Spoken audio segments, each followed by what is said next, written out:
한 주간 잘 지내셨습니까? 저희도 하나님 은혜 가운데 잘 지내고 있습니다. 인도는 요새 대기오염 때문에 큰 이슈입니다. 조사한 걸 보니까 전 세계적으로 대기질이 안 좋은 16개 지역이 있는데 그 중에서 당당하게 대국인 인도가 14개의 도시가 그렇다고 합니다. 델리가 특별히 좀 심각한 상황이고요. 이제 디왈리라는 축제 때 폭죽 터트리고 또 이제 겨울, 이제 여름 다 지나서 이제 농사 끝나고 막 이렇게 불태우고 뭐 이런 것 때문에 더 안 좋아졌다고 하는데요. 파트너도 느낄 만큼. 그래서 저도 지금 계속 감기 기운이 계속 오는 거를 이제 싸우고 있습니다. 제가 기관지가 안 좋은데 밖에 잠깐씩 나갔다 오면은 이게 목이 너무 안 좋아져서 마스크를 쓰고 생활하고 있고요. 그렇습니다. 또 파트너 그 NIT 대학 근처에서 무슬림과 힌두 간의 이제 다툼, 충돌이 있었어요. 그래서 좀 끔찍한 일도 있어서 한동안 그 지역을 가지 못했어요. 한 일주일 그쪽으로 이제 통제가 돼서 이제 폭동처럼 일어나서 저희 쪽에는 여기까지는 이제 큰 문제가 없고요. 걱정하지 않으셔도 되고요. 근데 다시 한번 인종과 종교 간의 갈등이 생겼을 때 얼마나 큰 문제가 생기는지, 그러니까 뭐 듣기에는 이제 힌두 가정에 무슬림들이 침입해서 막 아녀자와 아이를 불에 태워 죽였다, 막 이런 끔찍한 일들이 있었습니다. 이런 일들이 잘 해결돼서 그런 갈등들이 좀 잠잠해졌으면 하고요. 다시 한번 내가 인도에 살고 있구나.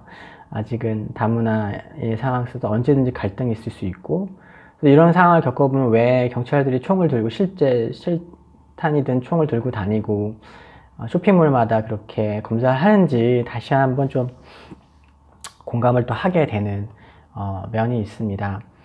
저는 요즘 사역자들을 1대1로 카운셀링이죠. 이제 만우지가 부탁해서 이제 카운셀링하고 실제로 우리가 사역자들을 어떻게 대우하고 있는지 조사해서 조사한 거 근거로 이제 사역자들과 얘기하는 시간을 갖고 있습니다.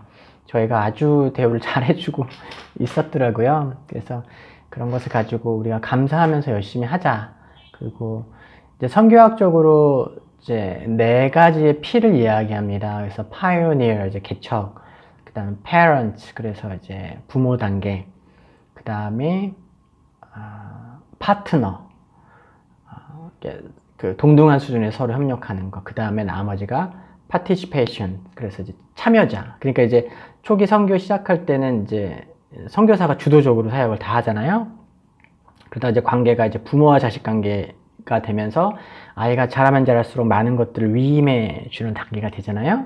그리고 그걸 넘어가면은 이제 파트너, 동역자 관계가 되는 거예요. 누가 더 위에 있고 이런 게 아니라 서로 협력하는 거. 그리고 마지막 단계가 그냥 참여자가 되는 거. 이제 선교사나 이제 외국인들이 주도적으로 되는 게 아니라 너희들이 이렇게 그 인도 사람들이 이렇게 주도적으로 하는 상황이 되는 거죠.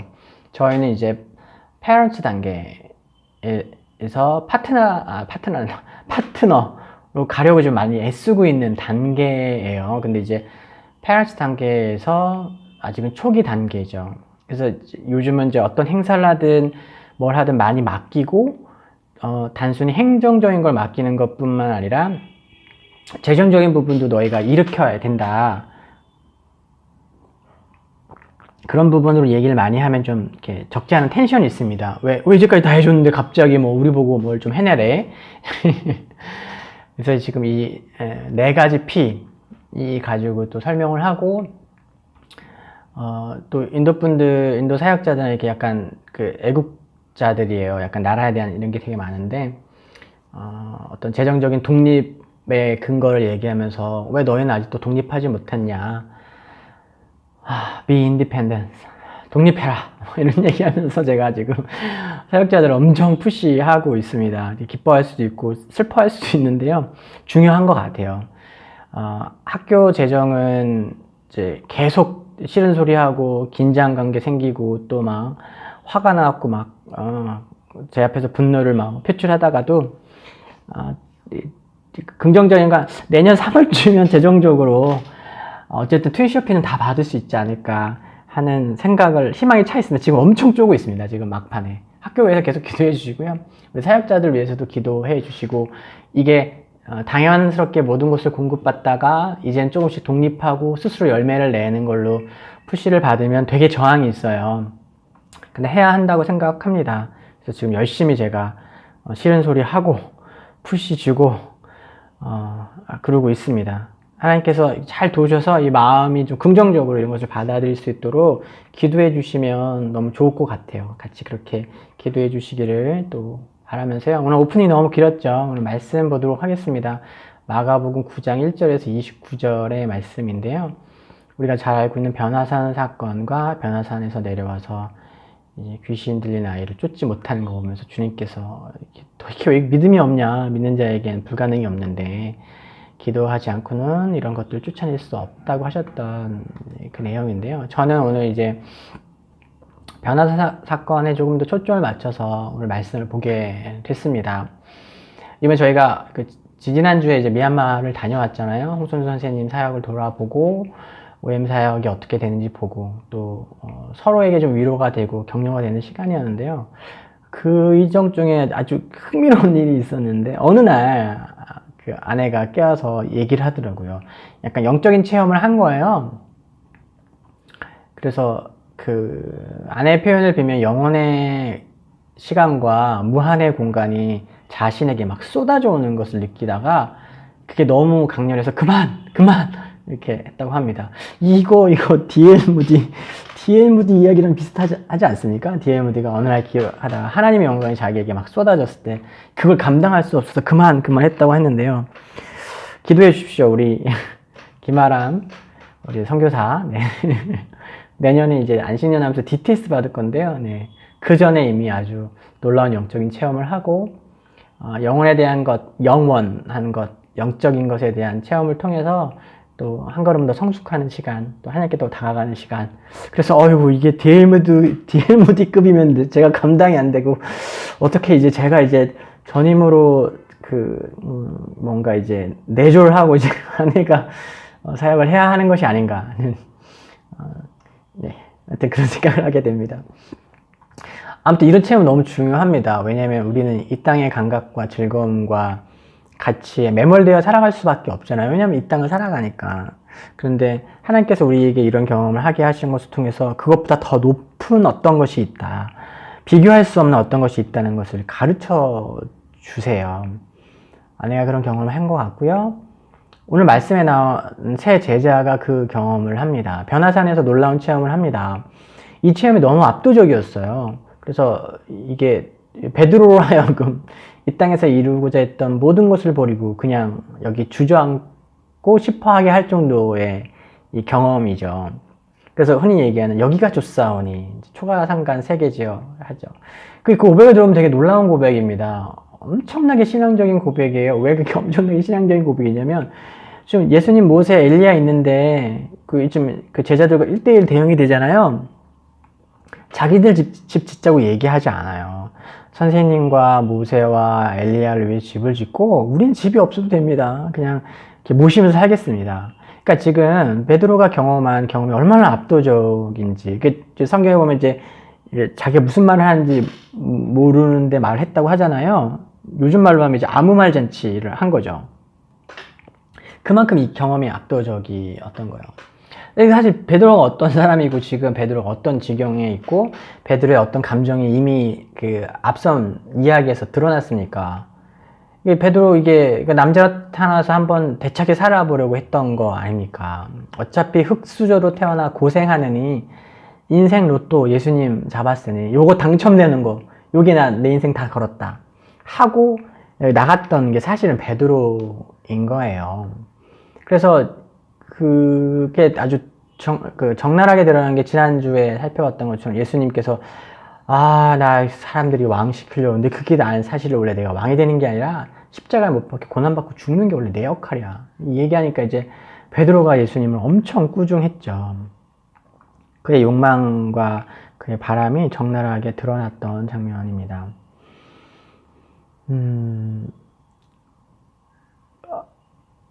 그러니까 이 경험을 통해서 베드로가 어떤 이 땅의 욕심과 이 땅의 욕망에 대해서 소박해졌다라고 얘기하는 게 아니에요. 이게 오히려 정반대죠. 진정한 욕망과 진정한 즐거움과 진정한 이렇게 기쁨이 무엇인지 아는 거죠. 이 세상에 자그마한 그 재미에 빠져 이렇게 몰두하고 그것을 소망하던 베드로가 지금 아주 영원한 것, 보이지 않는 세계의 영원한 가치와 기쁨과 즐거움, 표현이 어떨지 모르지만 쾌락을 경험하고 생각이 바뀐 겁니다. 제가 자주 얘기드리는 것처럼 C.S. 루이스가 얘기한 것처럼 인간의 문제는 만족을 모르며 지나친 탐욕으로 만족을 모르는 것이 아니라 오히려 너무 쉽게 만족하는 것이라고 C.S. 루이스가 얘기했죠. 그래서 예를 들기를 하와이 와이키키 해변을 경험해보지 못한 아이가 고작 장화를 신고 웅덩이에서 첨벙거리는 것에 만족하듯이 우린 너무 쉽게 만족한다. 그게 문제다. 인간의 문제가 그거다라고 지적하죠. 그것처럼 베드로는 이 땅에서 경험할 수 있고 기대할 수 있는 욕망과 즐거움과 재미에 경도되어 있었죠. 이게 사실 우리 모두 다 그렇습니다. 그래서 그걸 이루고자 했고 예수님이 그것을 이루어 주실 수 있는 아주 중요한 분이 되었죠. 하지만 변호사 사건을 통해서 그거 이상, 이거 하와이라는 데가 있네? 와이키키 해변, 이 모래사장에서, 모래성도 쌓고, 그리고 이제 물엉덩이와 비교도 되는 이 엄청나게 큰 이 바다와, 세상에는 튜브라는 게 있어. 그런 걸 경험하게 된 거죠. 사실은 이 이야기가 되게 의미가 있는 게, 왜냐면 지금, 이야기의 문맥이 예수님이 이제 자신의 십자가의 고난과 죽음을 가르치시기 시작하시는 거죠. 아직 이 세상의 것만 시선이 맞춰 있는 제자들에게 오는 세상의 맛을 보여주고 계시는 거예요. 이렇게 천국을 오는 세상이라고 합니다. 우리에게 다가오고 있다는 개념으로 오는 세상의 그 기쁨 경험하게 한 거죠. 당장 작은 재미에 정신을 빼앗기지 말고 진정한 즐거움에 눈을 뜰 수 있도록 인도해주고 계신 거죠. 예수님의 오른팔이 되어 이스라엘 총리 장관이 되는 것보다 영원한 나라에서 지푸라기 집도 없이 종으로 사는 것이 더 행복하다는 것을 실제적으로 경험하게 해주신 거죠. 실제로 그것을 욕망했으니까 다 버리고 얼마 전까지 예수님 정신 차리십시오 이렇게 막 꾸중하고 엄청 했던 사람이 말이죠. 사실 이 변호사 사건은 모세가 시내산에서 율법을 받는 장면과 정확하게 1대1로 오버랩되고 그것의 원형이 되는 사건입니다. 그래서 모세라는 출애굽 지도자의 어떤 이미지, 원형이 예수님이신 거죠. 그것을 이제 구약시대의 계시로 보여주신 거고 지금 그 계시가 완성돼서 원래는 이게 원형인 거예요. 예수님이 이제 변화산에서 보여주시는 게. 그래서 어떻게 이게 겹치냐면 이제 1대1로 많이 대응되죠. 출애굽한 모세는 무리를 떠나서 지금 제자들을 떠났죠. 남아있는 제자들이 있는 거야. 그게 이제 200만 명의 백성들의 대역, 1대1로 대응되는 게 이제 남아있는 9 제자들이 되겠죠. 오직 시종 여호수아를 데리고 시내산에서 율법을 받습니다. 약간 떨어져 있죠. 근데 여호수아가 밑에서 대기하고 있어요. 거기서 이제 율법을 받죠. 하나님께서 직접 두 돌판에 새겨주신 10계명이 바로 그것인데요. 예수님은 이 구약의 사건의 원형이 되시고 완성하시며 제자들에게 이 10계명을 대체할 계명을 주고 계십니다. 그러니까 10계명은 두 돌판에 하나님께서 직접 주셨잖아요. 그것처럼 오늘도 이 말씀에서도 하나님께서 직접 말씀하십니다. 이는 내 사랑하는 아들이니 그의 말을 잘 들어라. 그러니까 이는 내 사랑하는 자요 기뻐하는 자다. 그러니까 예수님 세례받으실 때 하셨던 말씀이 더 확장되고 있죠. 그래서 그의 말을 잘 들어라까지 이렇게 발전하게 됩니다. 그러니까 이게 계명이고 율법이고 10계명의 완성인 거예요. 그의 말 잘 들어라. 누구의 말이에요? 예수님의 말입니다. 예수님이 지금 무슨 말하고 요새 무슨 말씀하고 계세요? 내가 십자가의 고난을 받고 죽어야 한다. 다시 부활할 거다. 그 말씀을 잘 들으라는 겁니다. 인류 모든 역사관의 가장 결정적인 단 하나의 사건, 십자가의 고난과 죽음, 그리고 부활이죠. 그것으로 모든 것이 완성되는 겁니다. 그래서 이제 그 말을 잘 들어라. 그러니까 어떤 성경, 왜 킹 제임스 버전은 이걸 hear, 영어에서 이제 우리 잘 알죠. hear, 듣는다는 가 hear랑 listening, listen 이게 두 가지가 있는데 이제 두 가지는 차이가 있죠. 그냥 소리를 듣는 게 hear, 그 다음에 이렇게 좀 집중해서 듣는 거 listening. 그래서 hearing test라고 하지 않고 listening test라고 하죠. 이게 잘 듣고 이해하는지. 그래서 킹제임스에서는 이걸 hear이라고 했어요. 근데 이제 다른 대부분의 영어 버전을 보면 listen이라고 번역을 하고요. 헬라어 원어 아쿠오라는 말 자체가 경청하다 혹은 듣고 깨닫다, 그리고 더 나아가 들은 말씀에 순종하다로 해석할 수 있는 그런 말씀입니다. 예수님께서 하나님께 기도할 때 아버지께서 제 이야기를 잘 들어주셨으니 감사합니다 라고 할 때 이 아쿠오라는 단어를 써요. 그러니까 그게 뭐예요? 잘 들어주셨다, 다 이루어 주셨다 니 감사합니다, 그런 표현이시거든요. 그렇기 때문에 여기서 예수의 말을 잘 들어라는 것은 듣고 이해하고 행동까지, 순종까지 해라 라는 말씀을 볼 수 있죠. 예수님은 자신의 십자가 죽음과 부활을 제자들에게 가르치시고 있으십니다. 그러나 제자들에게는 들리지 않고 있죠. 그리고 사실은 이제 이 말씀을 듣고도 제자들은 계속 듣지를 못해요. 그래서 계속 다른 얘기를 하고, 마가복음 제가 지난주에도 말씀드렸지만 계속 제자들이 실패합니다. 이 본문 끝나고 나서 바로 이제 변호사 내려와서 보니까 지금 막 분쟁하고 막 말다툼이 있어 보니까 귀신 들린 아이를 고쳐주지 못하고 있는 거예요. 그러니까 예수님께서 야, 너 왜 이렇게 믿음이 없냐 이렇게 실망하시고 그런 장면이죠. 제자들은 계속해서 실패합니다. 예수님의 그 말씀이 들리지 않는 거예요. 들리지 않고 깨달아지지 않습니다. 그러나 그것으로 그래서 마가복음만 끝났으면 참 인생 비참하고 제자들, 야, 12사도? 뭐, 걔네들이 뭐야? 이렇게 할만하지만, 감사한 건 사도행전을 통해 성령을 부어주시고, 그 성령의 감화 인도를 통해 제자들이 제자된 삶을 사는 것을 볼 수 있죠. 그러나 또 이제 나중에 이제 사도행전을 살펴봐도 여전히 제자들은 유대주의에 빠져있고 막 그래요. 근데 그때마다 하나님께서 그 현실을 살아가던 제자들은 다 이해하기 어려운 방식으로 막 고난을 주시고 막 기적을 베푸시고 막 이렇게 하셔서 결국은 하나님의 일을 하도록 해주세요. 이게 참, 네, 존경스럽고 대단해 보이지만, 이게, 한 걸음 물러서 이렇게 보면은 그분들이 별로 이렇게 한 게 없는 거야. 죄송합니다.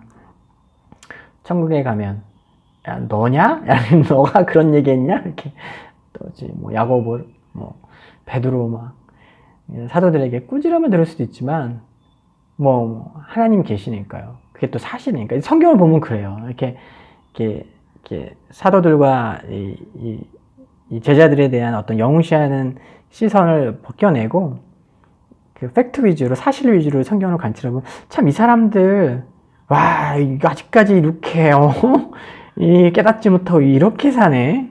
근데 그때마다 하나님께서 사건을 일으키시고 상황을 만드셔서 결국은 하나님의 사람을 인도해 주시오. 뭐 알고 있듯이 뭐 베드로 같은 베드로 사도를 통해서 이방인에게 복음이 전해질 수 있다고 하지만 베드로 사도가 어떻게 합니까? 이방인들과 같이 밥 먹고 교제하다가 유대인들 오니까 도망갔잖아요. 왜냐면 그게 유대인으로서 이제 할 수 없는 거니까. 그러나 고넬료 사건을 통해서 베드로에게 명확하게 신학적으로 이제 이방인에게도 예수 그리스도의 복음으로 말미암은 구원이 이루어진다라는 것을 이 교회 안에 들어오게 한 그 장본인이 베드로임에도 불구하고 당시에 그 예루살렘에서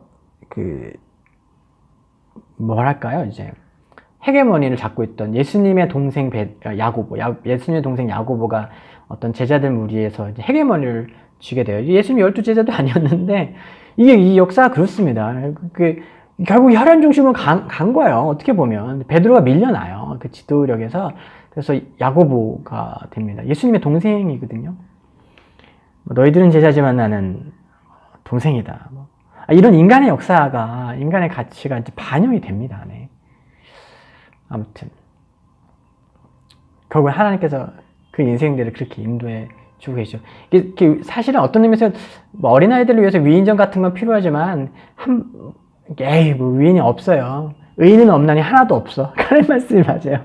이게 신학교 공부하고 이제 신앙의 위인들 비판적으로 보면 에이, 대단한 분들 많습니다. 진짜 존경하면 따라갈 수 없는 분들 많은데요.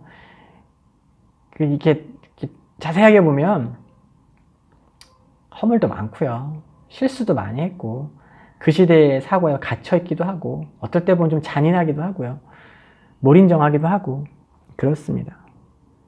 그러나 그 모든 것을 인도하신 분이 하나님이시고, 그 인생을 영원하게 하시는 분이 하나님이신 것들을 또 이제 보게 되죠. 주님밖에 없습니다. 그래서 십계명이 이 말씀을 통해서 완성되는 거죠. 그의 말을 잘 들어라, 예수의 말을 잘 들어라, 십자가, 예수 그리스도의 십자가, 고난과 죽음과 부활, 그것을 듣는 것. 그렇기 때문에 이 땅의 고난을 장차 올 부활의 영광 앞에 한없이 작게 여길 수 있게 되는 것입니다. 제가 자주 참 얘기하지만 제가 자주 얘기하는 건 제가 자주 까먹기 때문에 그럴 것 같아요. 믿음의 삶은 우리의 욕망을 죽이는 것으로 성취될 수 없습니다. 그 시도는 이미 많이 했어요.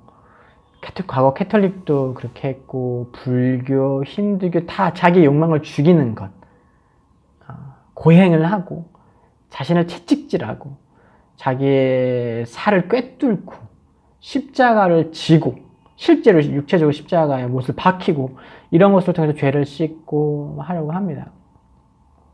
그리고 그렇게 자기를 이렇게 죽이는 것, 자기 욕망을 부인하는 것을 통해서 구원에 이르고 하나님에 이르는 시도는 개신교회는 우리가 보탤 거 없이 이미 많이 역사적으로 진행되어 왔습니다. 대부분의 종교가 그렇죠. 그러나 기독교는, 우리가 믿는 진리는 우리의 욕망을 죽이는 것으로 성취되는 것이 아니라 더 큰 쾌락과 더 큰 즐거움과 영원의 가치에 눈을 뜨는 것을 통해서 그렇지 않은 것을 버릴 수 있는 거예요. 그렇지 않은 것을 잠깐 미루어 둘 수 있는 거예요. 그게 가능한 겁니다. 마시멜로 실험처럼요. 1분 기다리면 마시멜로 2개 줄게. 현명한 아이는 그 1분을 기다리는 것을 통해서 마시멜로 2개를 얻게 되죠. 그러나 우리가 이제 배우고 쌓아가는 영혼의 가치는 마시멜로 2개가 아니라 100개, 1000개라도 비교할 수 없는. 그래서 우리 아내가 김아람 선교사가 경험한 것처럼 그만! 어휴 주님 너무 세! 내가 감당할 수 없어요. 하고 외칠 수 있는 그런 감동, 그런 기쁨, 표현이 좀 어색하실 수도 있겠지만 쾌락, 즐거움, 그것을 통해서, 그것에 눈을 떠서 그것을 소망함으로 말미암아 다른 것을 지연할 수 있는 것입니다. 우리의 묵상과 우리의 기도도 거기에 연결되어 있어야 하겠죠. 그래서 우리가 왜 예배드리고 말씀을 읽고 묵상하고 기도를 합니까? 우리는 결국 이 땅의 욕망과 가치에 매몰되어 살아갈 수밖에 없는데, 그때 눈을 뜨는 거예요. 이것보다 더 좋은 거 있는데, 에이 이거하고 비교할 수 없는 게 있는데, 에이 이거 맛있는 게 아니야, 이게 좋은 게 아니야, 더 좋은 게 있어 라는 것들을 영혼의 감각과 연결되는 시간을 통해서 경험하고, 그렇기 때문에 좀 지연시키지 조금 미루지 할 수 있게 되는 것입니다. 주님께서 우리의 눈과 마음을 열어 영원의 세상에서의 즐거움을 이 땅에서도 경험하게 하시기를, 그래서 오늘 이 세상을 이기고 욕망을 죽이는 것이 아니라 더 큰 욕망, 더 이렇게 진짜 즐거움을 위해서 이 땅에서의 욕심과 가치를 조금 이렇게 뒤로 밀어낼 수 있게 힘을 주시기를 또 기도해 봅니다. 한 주간 승리하시고요. 오늘 말씀에 이른 대로 저도 기도하고, 하나님 주신 기쁨 때문에 또 미룰 건 미루고 또 열심히 살아갈 수 있는, 충성되게 살아갈 수 있는 제가 되길 소망하고요. 여러분도 되시기를 주님의 이름으로 축복합니다. 한 주간 잘 지내시고 다음 주에도 하나님 말씀 가지고 찾아뵙도록 하겠습니다.